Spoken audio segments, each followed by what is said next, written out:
السلام علیکم ورحمۃ اللہ وبرکاتہ۔ آج کی اس ویڈیو میں ہم سورہ نصر کا ترجمہ آسان لفظوں میں پڑھیں گے۔ سورہ نصر مدنی ہے اور یہ وہ صورت ہے جو آخر میں مکمل طور پہ نازل ہوئی جب آپ صلی اللہ علیہ وآلہ وسلم کا مشن مکمل ہو چکا تھا، تو تب یہ صورت نازل ہوئی۔ تو آئیے پڑھتے ہیں اس کا ترجمہ۔ بسم اللہ الرحمن الرحیم۔ شروع اللہ کے نام سے جو بڑا مہربان نہایت رحم والا ہے۔ اذا جاء نصر اللہ والفتح، جب اللہ کی مدد آ جائے اور فتح نصیب ہو جائے۔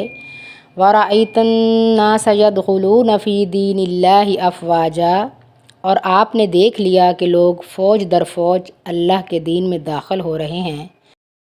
فسبح بحمد ربک واستغفرہ، تو اپنے رب کی حمد کے ساتھ اس کی تسبیح بیان کرے اور اس سے مغفرت کی دعا مانگے۔ انہ کان توابا، بے شک وہ بڑا توبہ قبول کرنے والا ہے۔ اللہم تقبل منا۔ السلام علیکم ورحمۃ اللہ وبرکاتہ۔